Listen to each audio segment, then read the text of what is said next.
வணக்கம், ஐஸ் பிரியாணி சேனலிற்கு உங்களை அன்புடன் வரவேற்கிறேன். இன்றைக்கி நம்ம சிப்பி காளான் மசாலா கிரேவி எப்படி பண்ணுறதுன்னு பார்க்கலாம். இது பட்டன் காளான், பால் காளான் விட இந்த சிப்பி காளானில் பண்ணுற கிரேவி ரொம்ப டேஸ்ட்டாக இருக்கும்.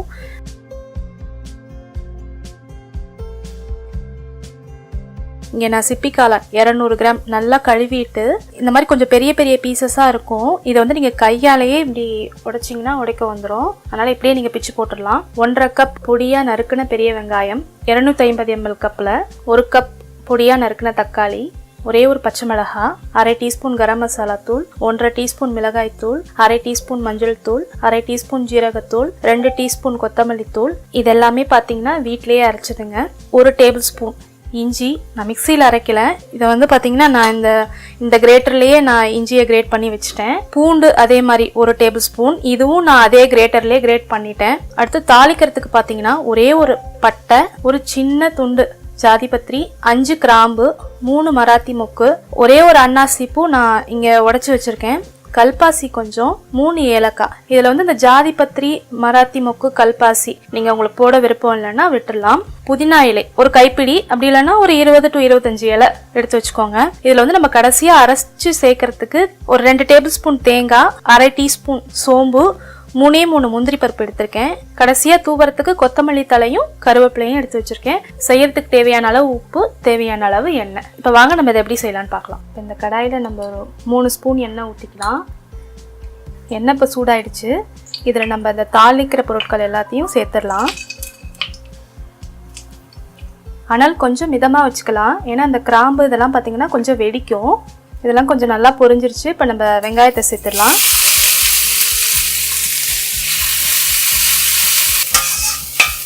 இந்த வெங்காயம் நல்லா நிறம் மாறி இருக்கு. இப்போ இதில் நம்ம பச்சை மிளகாயும் தக்காளியும் சேர்த்துடலாம். இந்த வெங்காயமும் தக்காளியும் நல்லா வதங்கி வர்றதுக்காக கொஞ்சம் உப்பு நம்ம சேர்த்துக்கலாம்.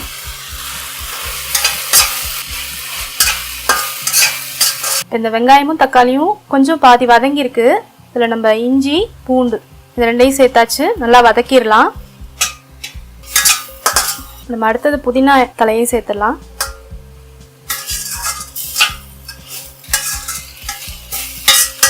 இப்போ இது எல்லாமே நல்லா வதங்கிருச்சு. இப்போ நம்ம இந்த மசாலா பொடி எல்லாத்தையும் சேர்த்துடலாம்.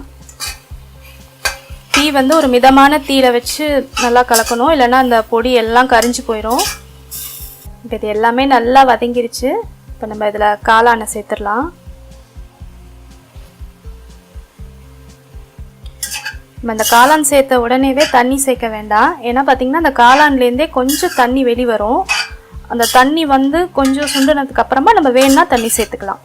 அப்புறம் பார்த்தீங்கன்னா அந்த காளான் செய்யும்போது எப்போதுமே உப்பு வந்து கொஞ்சம் மிதமாக சேர்த்து பத்தலைன்னா அதுக்கப்புறம் சேர்த்துக்கிற மாதிரி பார்த்துக்கோங்க, ஏன்னா இதில் டக்குன்னு உப்பு கூடி போயிடும்.